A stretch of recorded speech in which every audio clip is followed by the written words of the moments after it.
Are you ready to navigate the new way to work? Forbes Books presents Dare to Care in the Workplace with Kathleen Quinn Botaw. Here's Kathleen. My guest this week is a gentleman who has built and sold multiple companies over the course of his dynamic 30-year career. He has been recognized as an expert in sales and sales management. His name is Jack Daly, and he's also a best-selling author, in-demand speaker, and inspirational sales trainer. Jack, welcome to the podcast. Kathleen, I don't get to see you often enough, and I think it's all on you because you seem to be on the road a whole heck of a lot more than me these days. Well, you know it's all your fault. There is some co-conspirator in there long ago, meeting you in that hotel room down in the lobby in Colorado Springs, I think it was. It sure was. You had spoken at the Colorado CEO Forum, and I sat in the audience and said, I gotta meet this guy. And so one of your great training tools and tips is if you want to talk to somebody, call them. It's as simple as that, people. So we're going to dig into all of your tips that I have definitely taken to heart over the years. So you have done so many remarkable things. People just adore you. And I want to bring them back to kind of your first entrepreneurial adventure when you were selling potholders. Tell people about that. You've done your homework. 7 years old, and all the kids were out playing tag and hide and seek, and I just didn't get the concept of nobody's paying you to stand behind a tree silently until someone finds you. That sounds like today's world timeout. But what I did notice was little girls were making these potholders on this little metal rack. You could do it. It was brain dead. You could do it watching TV. And they were selling them to moms and grandmoms. And so I said, well, I'm going to just make some potholders and do that. And I knock on these doors of moms and grandmoms, and I'd say, I made these potholders and, I'm selling them. Would you like one? And they turned me down. They said, well, I bought one from Mary, Sally, Susie, Kathleen. And I said, well, they're all little girls. You've never bought a potholder made by a little boy. And I know that because I'm the only little boy that makes and sells them. And you got to have one, if not two. So do you want one or two? And every mom and grandma bought a potholder from me, which in today's parlance, I would say I own the market. And if you own the market, what can you charge? Anything you want. So I charge twice the price of every little girl out there and fell in love with sales at 7 years old. And the die was cast for the rest of your life. And that is a great point, especially in the world we live in today. When you own the market, you can charge what you want. Tell us more about that in today's terms, in what we're dealing with today. Sure. Look, that was a true and serious story, and it did point me in a certain direction for life. If I fast forward now and I think about my career in sales and as a CEO and entrepreneur and all of those things, the advice I give to my clients, give to my sales students, my sales managers, my business owners is find a way to be different. If you do everything similar to your competitors, where you get pushed into is a corner called competing on price. But the more that you can differentiate yourself, the more that you can be different, it's difficult to compare. So I'll give you an example. I've been professionally speaking for 25 years. And I travel the world. Pre-pandemic, 2019 was 250,000 air miles in over 30 countries. And I've spoken to audiences of 3,000, 4,000, 5,000 people. And I've spoken to audiences that were just 20. But it doesn't matter because I've never used a PowerPoint slide. I don't carry a computer with me. And, the AV people are always shocked because, well, where's your presentation? And I say, well, I'm just going to go up on stage with a flip chart and knock it out. I also don't have prepared remarks. I don't have a canned speech. I interview my clients, and I want to know where their pains are, where their opportunities are, what messaging they're trying to get through to their audience. And then I customize my work. And so it becomes very fulfilling for me because I've targeted to the client, but it also means that it's never boring. But you can't compare me to any other speaker because of differences like that. Mm-hmm, mm-hmm. And you purposely went out there 25 years ago. You found a coach and you became one of the best speakers ever. Tell us about that experience of your philosophy about coaches, because I know it goes wide and deep, and specifically your coach around your speaking, very successful speaking career. Yeah. So I was very blessed in many, many different ways in life. And when I moved to California in 1985, where I still live today, I moved here for the weather, and I decided I had built some businesses on the East Coast and they went nationwide, so I could live anywhere. I might as well build one here. And as I was building that company, very fast growing company, I started with myself and 3 individuals, and 18 months later, all organic growth. We were 750 employees in 20 some states. We made 42 million in earnings in our first 3 years. It was crazy. But in the second year of the company, the person who was running my sales side of my company hired a guy by the name of Jim Pratt to come in and speak to our salespeople for a full day. And I thought that as a CEO, I would be courteous and come over and listen for 20 minutes to show the flag. And I sat down and couldn't leave. I stayed there all day. And then I grabbed a hold of Jim Pratt and said, you need to go and speak to everybody in my company. We're in 22 locations. I need to go out there and speak to them as well. So we'll do it together. And over a 3-month stretch, we covered all those locations. And each time that I met up with him, I'd want to know where he'd been and what he'd done. And I knew what he did for me personally and professionally. And I turned to Jim and I said, someday I'm going to do what you're doing. And he said, why? And I told him the reasons. And he said, it's a great list. If you're ever serious, call me and we'll do it together. And about 4 or 5 years later, I called him and moved to La Jolla where he was living.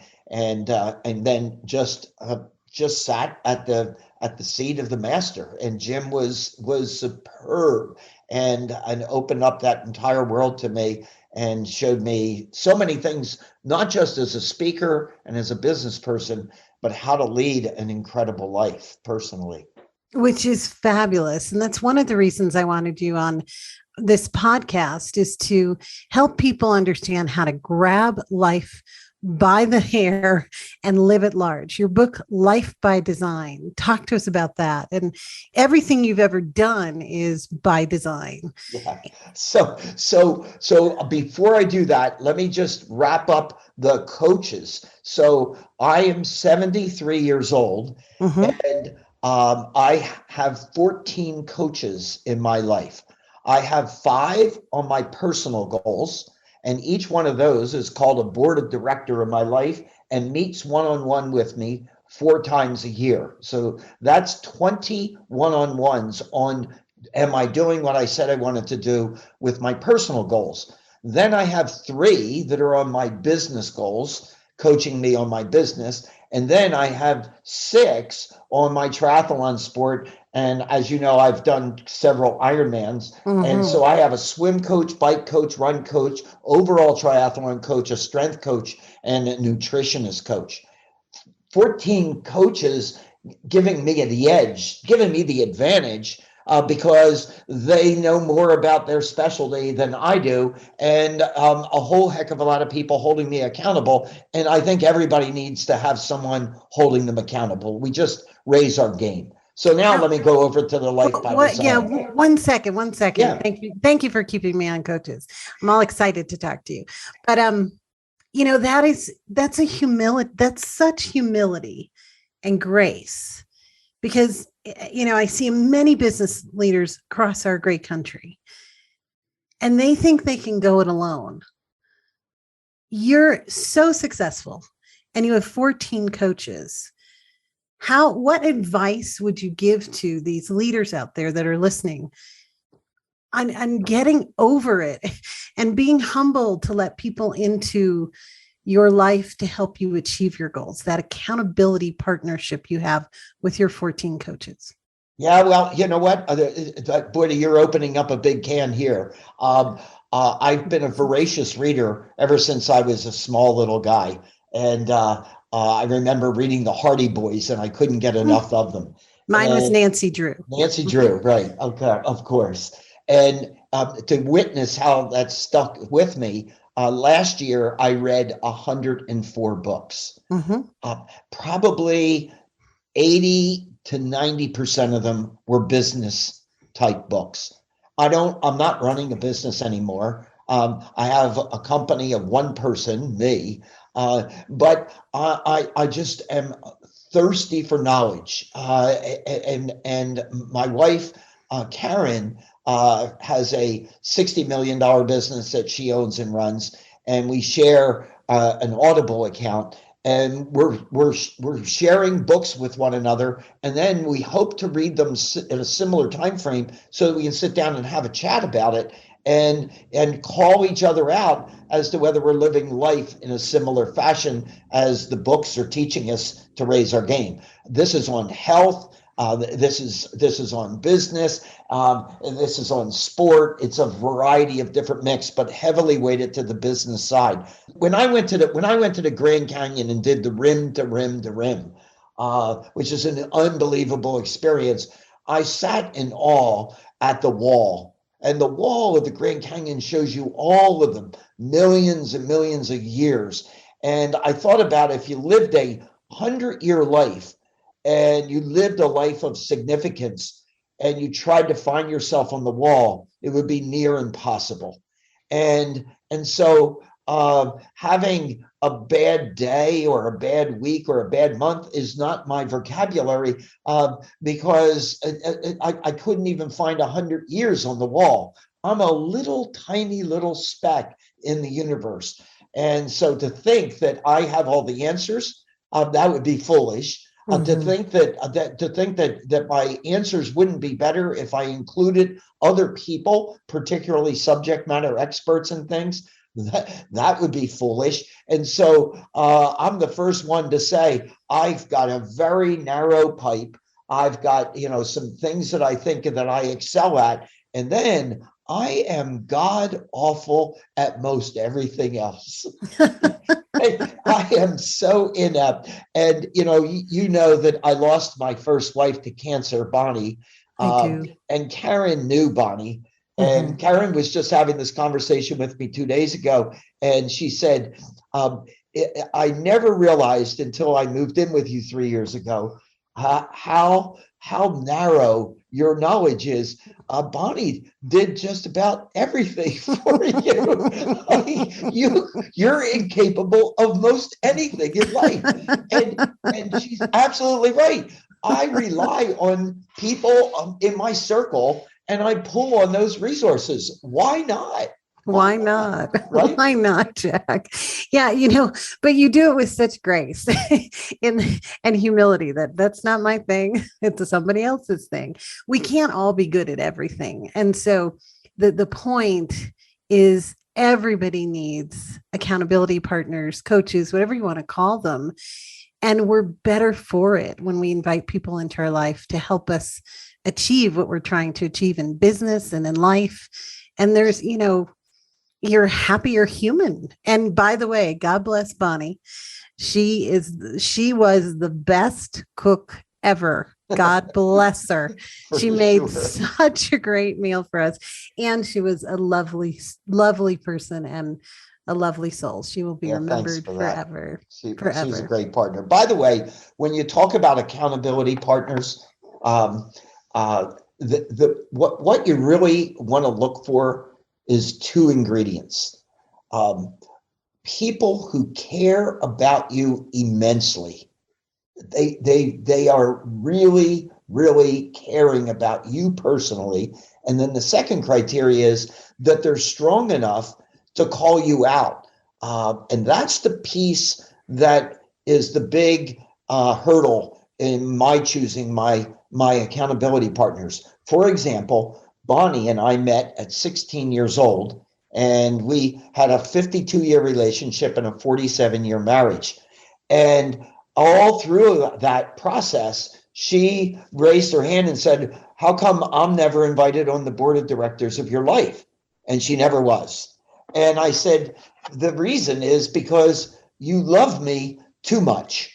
And as a result, if I said, "I got these 10 things done, but I didn't get these 2 that I really wanted to get done," you would say, "Oh, you get done more than most anybody in life. Give yourself a break and lighten up." I don't want that or need that in my accountability partners. I want really strong people that are going to call me out, that I've got almost the fear of God showing up for my one-on-one and not have my stuff done, right? My daughter, this kills me. I have no problem with my age, but my daughter turned 50 this past year. How do I have a 50-year-old daughter? But nonetheless, her name is Melissa, and Melissa is one of my board of directors in my life. This kid left for college at 19 years old. I drove her 500 miles to her dorm, and I left. And Bonnie and I never realized when we drove home that Melissa was never coming home again. And she went on to have 3 degrees, all scholarships. She's drama student of the year. Today she's a wife and a mom to 2 kids and a wife to her husband Nathan and head of the PTA, and she's got a full-time position in a Fortune 500 company. Like she's a rock star in life. And there's no way that I'm going to go to Melissa and say I didn't get my stuff done, right? No. And there's no medals for second place. no medals for second place. And I'm a medal collector. You are a medal collector. We could all, if the world shuts down, I'm heading to your house because we could live on the gold alone.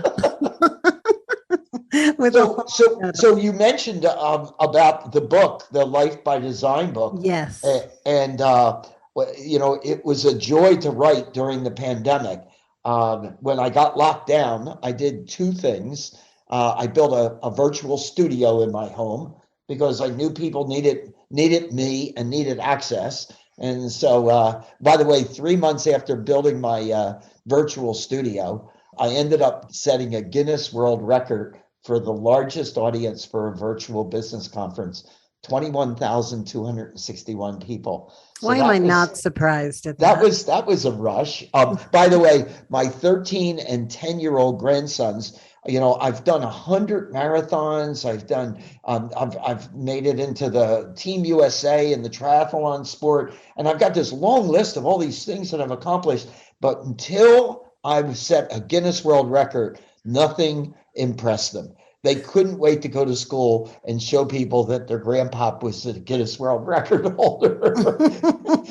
So one thing was the studio, and the other was I'm going to write this book because I've been blessed. I not only had a successful business career, but my life has been over the top exceptional. And as you mentioned earlier, not accidental. It was by design, and my first life design was done at 13 years old.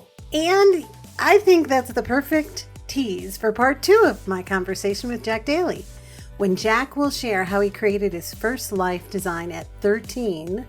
Plus, Jack tells us how he's inspired leaders to help employees fulfill their bucket list. I have clients, Kathleen, now from a culture standpoint in their business, where they are allocating 6 figures annually to help their employees' dreams come true. How good is that? This has been Dare to Care in the Workplace. To connect with Kathleen, go to KathleenQuinnBotaw.com.